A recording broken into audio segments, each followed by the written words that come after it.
Hello and welcome to the second tutorial video for rtpengine. This will be a pretty brief video and I will show you how to simulate signaling to rtpengine.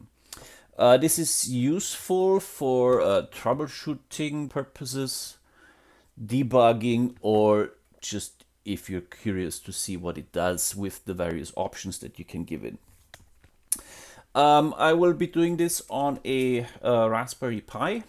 I have rtpengine installed from Debian packages, and rtpengine is running on the Raspberry Pi locally here. And what I will be using to simulate the signaling to rtpengine is a script that's included with rtpengine in the packages, called rtpengine-ng-client.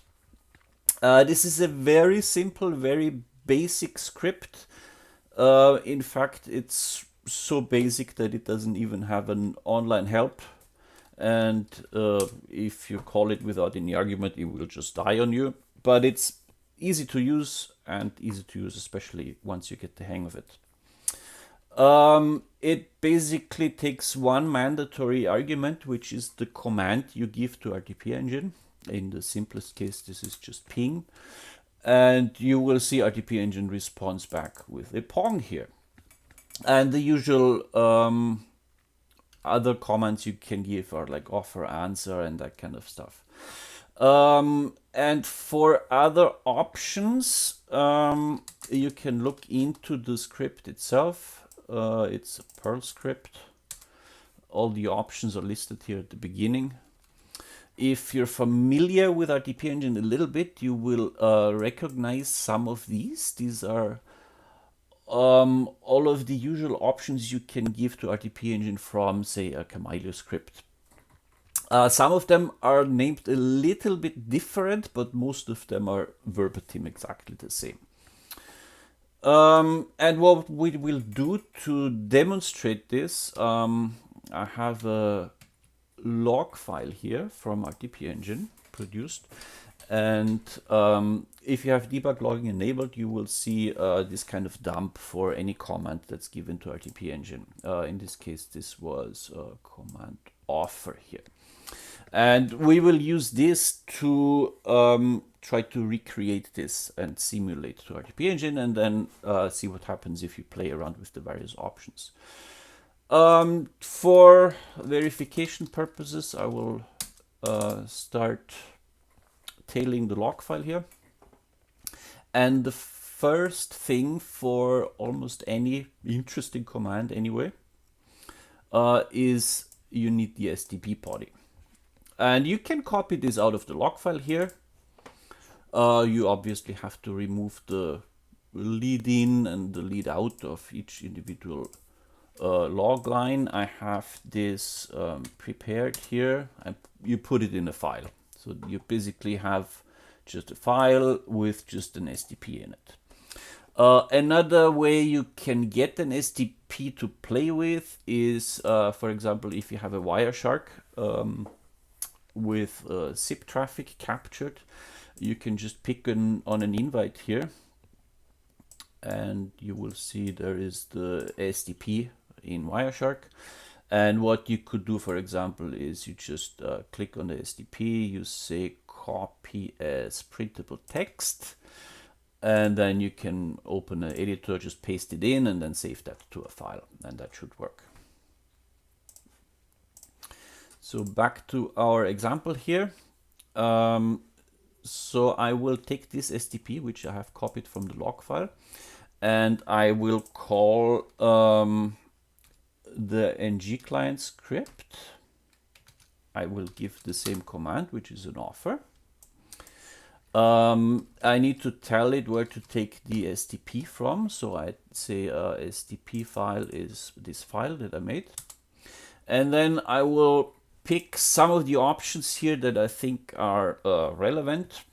You can pick any or none options and then just play around with it and see what happens. The minimum you will need is a call ID. What I generally like to do is use a random call ID, and the way I usually do this is I put it in the shell and I just say give me a random call ID, and then I will use this here as the call ID. And because this is an offer, you will also need a from tag. You can just use anything you want. If you want to be really specific, you can obviously copy it out of the log file, the one you want to debug or troubleshoot or whatever. And I can just do this for now. And you see here in the log file, RTP engine has received the offer, it replied to it, and it is returning a new SDP to me. And in the log file, if you have the debugging enabled, you will see it afterwards. It will tell you response, dump to offer, and this is the output. And so in general, if you give the same options as you used previously, you should get the same output, maybe with different ports, but in general, you get the same output.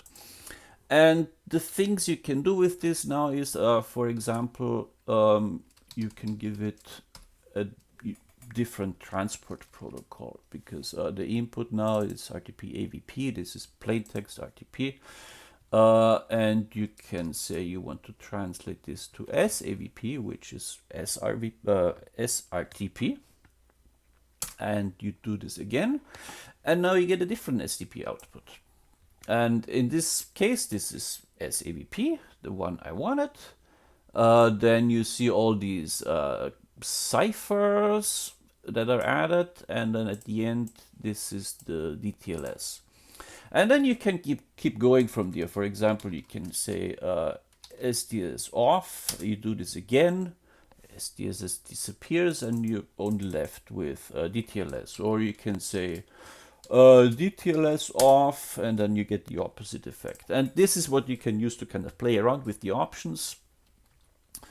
And you should just look at the script itself to see what options there are. Like I said, it should be all of them that RTP engine supports. Occasionally I forget to add one, and then it would be missing in the script. But that's an easy fix, and just add it to the script and then it should work. And common options that are usually for troubleshooting is things like codec-transcode. Let's say you want to add transcoding options. Actually, let me remove the SRTP here, just do the transcoding alone. And then you can see as you add options, let's say we'd want to transcode to G722,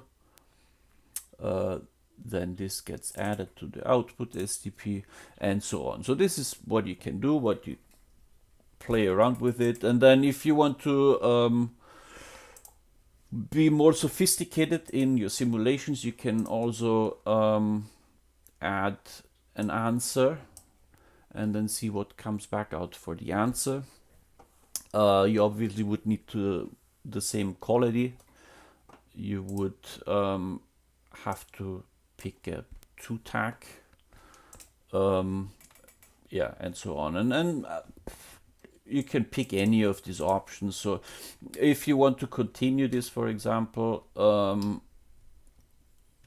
if let's say you want to translate this to a WebRTC SDP, because the input here, this is just plain text soft phone RTP. So what you would want is the protocol is SAVPF, that's the one you want. You don't want SDS because WebRTC disallows that. You can add rtcp-mux require, because that's another thing that WebRTC requires. And then you can say you want to transcode to opus.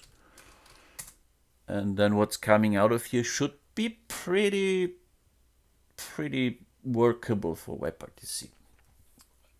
So this is the things you can do. If you're a developer, you can look in the script. It's a Perl script. It's using a Perl module that is also included in the package. And this is very simple here. You just create an instance, a new object, give the address, the listening port of rtpengine, and then you add the request. And this is basically, it reflects the options that you see here. So you would have an SDP key and you would have all these keys, and then the library takes care of doing the actual request. One option that is, two options that are slightly different, that are not actual options that are sent to rtpengine. That's those two: proxy address, proxy port. This allows you to talk to a rtpengine that is running on a remote machine. For example, I can start it up on my local machine here. I'm gonna need a address first, 0.87. So I'm gonna start this up on my local machine here. And then you can say proxy. Now proxy refers to the RTP proxy, not like a SIP proxy. And then you just give it a different address. And as you can see, this has now been talking to my rtpengine running locally here. If you don't have rtpengine installed from a Debian package and you just have the Git tree checked out for development, or you compiled it locally, whatever, the script is included in the utils directory here. You should be able to launch it, except that you're not gonna have the Perl module installed, and the way to use it from the Git tree directly is by telling Perl where to find the module. So you just need to tell Perl the include path, and then the script works. It's right now I don't have rtpengine running, so it just tells me connection refused. One more way to play with rtpengine signaling is a relatively new feature that we have, which is that we support JSON format directly. And to use this, we don't have a, well, we do have a tool. You can use the same rtpengine-ng-client if you give the JSON option. It's using JSON format internally. There's no visible difference, so that's not very useful, but this is useful if you want to make your own script, whatever, that talks to rtpengine. And you can simulate this with, let's say, a netcat. You just go to I think this is the port, if I'm not mistaken. And the format is you need some kind of random cookie, and then you just write a JSON document. You say command ping, that's the most simple one. You send that off, and you see you get the response back from rtpengine, in this case the Pong. And that's it. This is how you can play with rtpengine signaling to troubleshoot, to debug, to see what it does with various options. And I hope this is useful to you.